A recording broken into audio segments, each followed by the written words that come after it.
Uma conversa muito especial com Jorge Cerqueira, nosso candidato a deputado estadual para assumir uma das cadeiras do nosso estado do Rio de Janeiro, a LERJ.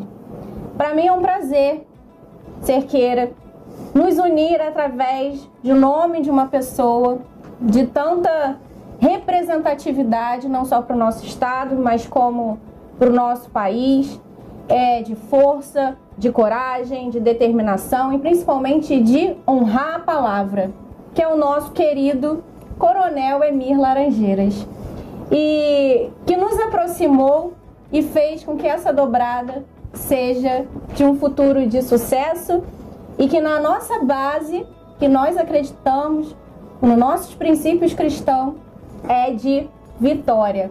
E eu gostaria que você, nessa oportunidade, falasse para aqueles que vão estar nos assistindo nas minhas redes sociais, quem é Jorge Cerqueira? Jorge Cerqueira é uma pessoa do povo, né? Eu sou formado em pedagogia, sou marido da Leila, nós temos 2 filhos. Dentro da Polícia Militar eu cumpri 31 anos de caserna. Dali fui para a igreja, me formei pastor, depois membro da União Evangélica da PM, cumpri um espaço meu no BEP, trabalhando aos sábados no culto da família. E depois meu episcopado veio numa época também que eu não sabia nem que eu seria bispo, e bispo na igreja. Sou motociclista, sou veterano fundador da União Evangélica, dos veteranos da Polícia Militar. Então eu diria, Renata, primeiro estou muito feliz de estar aqui, porque a gente conseguiu juntar uma candidata federal com o estadual do mesmo partido. E ladeado a isso está o nosso velho mestre olhando tudo isso aí, dando uma direção. Então, eu queria dizer para você que hoje tem coisa boa para nós, né? O seu assunto é uma área que muito nos interessa. Haja visto o falecimento, acho que era do Cabo Bruno, né? Isso que deixou 2 filhos autistas, né? E aquilo nos comoveu, e o pessoal da minha coordenação ficou preocupado, dizendo assim: rapaz, o que a polícia tem para falar a respeito disso? Eu falei: só tem uma pessoa que pode responder isso, Renato Esteves. E aí a gente ficou marcando nesse momento essa conversa, e na verdade eu vou te ouvir, porque eu queria, no meu plano de ação parlamentar, que a gente tivesse, dentre tantas áreas que a gente já construiu na nossa caminhada, né, que é o projeto de saúde cuidando de quem cuida, a briga e a luta contra a linha chilena, o Serol Mata, que são leis que já foram aprovadas. Um é projeto de lei, outro é lei que transformou o dia 14 de dezembro no dia da conscientização do combate à linha chilena, que tem causado tanto mal. Mas eu confesso a você que desde o falecimento do nosso colega, eu fiquei assim: quantos policiais têm filho autista? Quantos policiais estão longe de casa e seus filhos em crise? Isso aí eu deixo para você falar, porque ainda não é o meu lugar de fala, mas eu quero aprender contigo. Cerqueira, para mim, ocupar tantos papéis dentro da sociedade e trazendo um pouco da sua fala, tanta representatividade ao longo da sua trajetória, do seu livro da vida. E um desses papéis é ser mãe atípica. Usamos essa terminologia do atípico justamente para pais que têm filhos diagnosticados dentro do transtorno do espectro autista. Existe uma sigla científica que resume em SINTEA, todos os pais que têm seus filhos dentro dessa CID, dentro desse diagnóstico. O autismo é considerado como uma pessoa com deficiência. E realmente, nós não temos uma estatística atualizada, o número de crescimento diagnóstico na última década, em relação à quantidade de nascimento e quanto dessas crianças estão dentro do espectro. Então, como muito bem você relatou, recentemente, nesse mês, nós tivemos essa fatalidade de um pai atípico que deixou 2 filhos dentro do espectro para que essa mãe cuidasse infelizmente, sozinho. E vivemos numa sociedade que desconhece, como você mesmo falou, não sabe como lidar ou muitas vezes não tem os manejos necessários para intervir se uma criança autista estivesse aqui no nosso meio. E assim, em todos os lugares que nós vamos, ocupamos, básicos como a igreja, nós não temos hoje um trabalho inclusivo de referência para as igrejas, para os centros religiosos, que façam esse amparo não só à criança ou adolescente, ou até a fase adulta da pessoa com deficiência, mas também não consegue dar o amparo às famílias. Eu milito na área da advocacia por quase 2 décadas, eu vivo, eu respiro a essência do direito e brigo e milito também para essas famílias terem seus direitos reconhecidos. E muitas dessas famílias, Cerqueira, estão fadadas a uma depressão, síndrome do pânico, largam sua carreira, sua profissão e vivem num luto e esperam que o autismo buscam no tratamento uma cura. Que nós entendemos, para quem se aprofunda no tema, o autismo não é doença. É um transtorno? É um transtorno do neurodesenvolvimento. Então, meu filho completou essa semana 4 anos. Eu comecei a suspeitar depois dos 2 anos, que foi no período ali entre a pandemia, que ele ficou sem esse contato social, sem a escola, um atraso da linguagem. Então, comecei a perceber alguns comportamentos no Benjamin que me fizeram esse alerta de procurar um especialista, porque até o próprio pediatra que nos acompanhava desde o seu nascimento dizia que para eu esperar mais um pouco, porque menino atrasa fala, tem muito esse jargão, não sei se você já ouviu falar, que tem muita criança de pandemia, que atrasou o desenvolvimento por conta de ter ficado praticamente 2 anos isolados, e com isso, eu como mãe, fui na contramão da minha própria família, que não acreditava, do médico que o acompanhava, pediatra, e fui sozinha, porque mãe sabe, mãe sente, e dali eu comecei essa busca para saber o que o Benjamin tinha, se era só um atraso de fala, mas eu também o chamava, ele não olhava nos olhos, era muito disperso no mundo dele, e muita repetição, Benjamin, Benjamin. Então isso me trouxe uma necessidade de ser essa pessoa que teve também coragem na minha casa de ir contra tudo e todos em prol de buscar um diagnóstico precoce.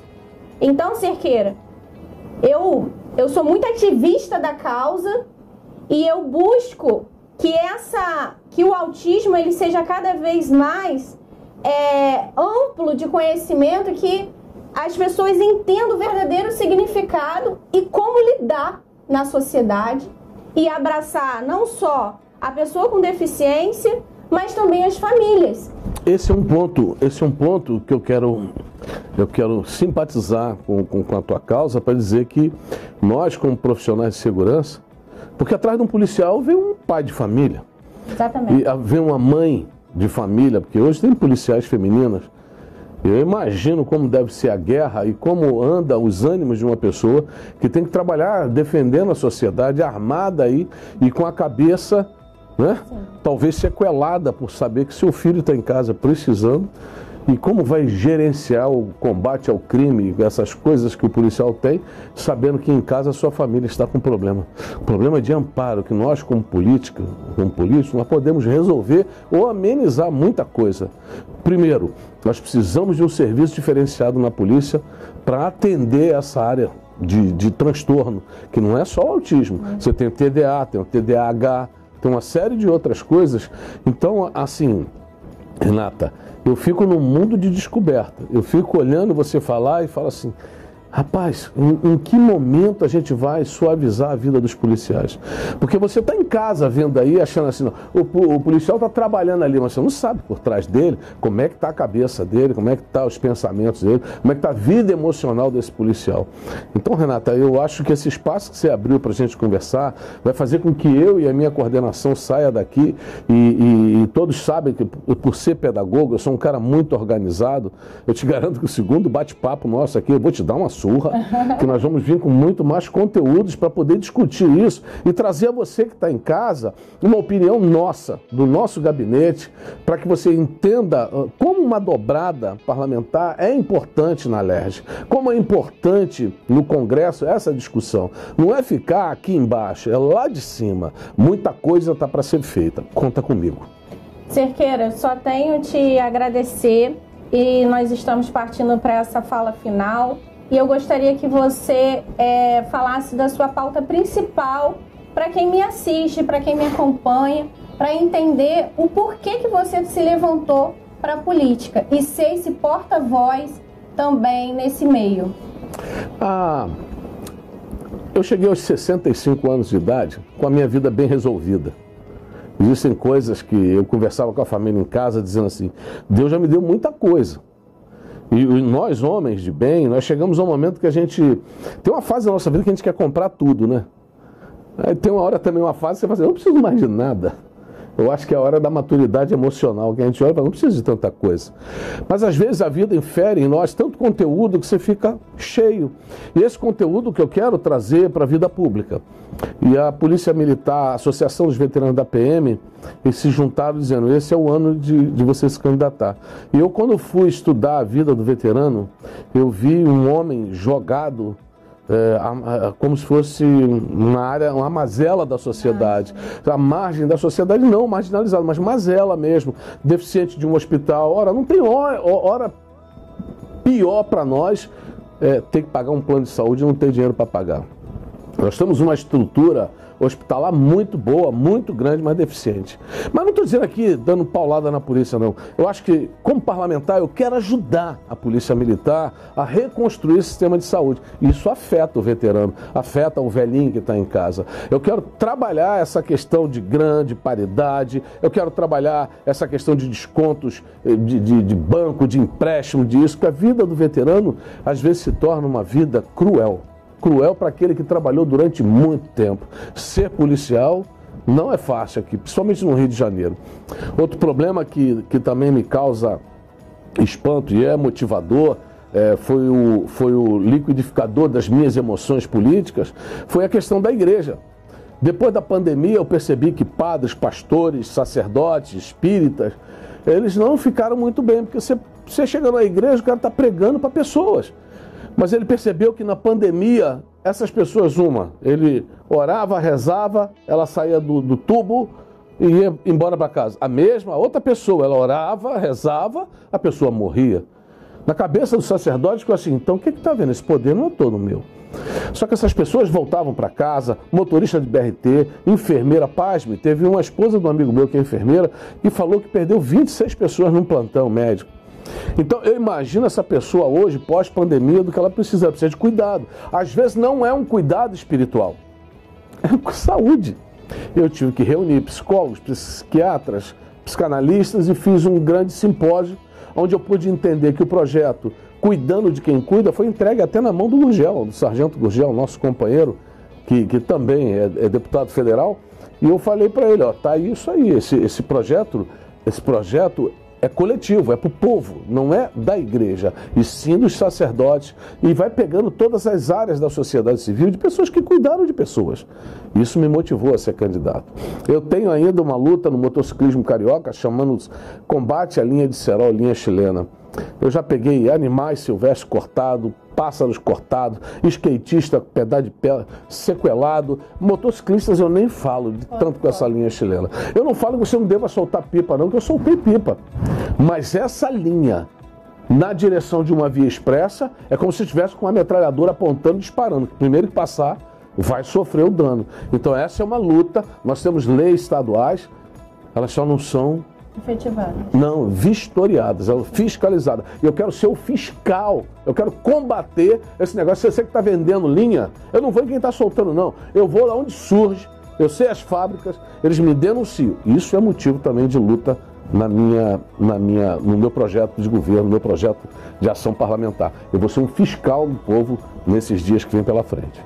Que é um dos nossos papéis como representante do Legislativo, justamente para ser esse porta-voz. E dentro da sua fala, Cerqueira, para concluirmos, o que nos une também é esse amor pelo próximo. Então, quando você traz esse relato, principalmente dessa parte da Covid, o que me fez também me levantar para essas lutas, as demandas que eu defendo, foi porque eu perdi meu pai de Covid. Então, o luto chegou na minha casa. A dor atingiu da perda de um ente querido, de uma representação tão forte para a nossa família, e no mesmo tempo de uma investigação de um diagnóstico. Mas eu tinha uma opção, ou continuar vivendo esse luto, ou me levantar para ir à luta.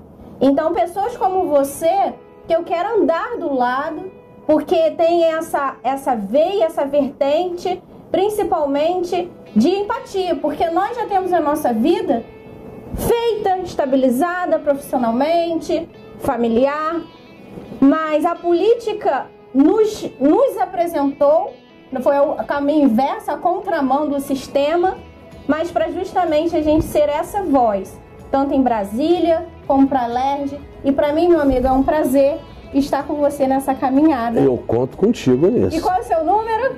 35033. E o meu é 3535. E vamos juntos nessa história. Um abraço.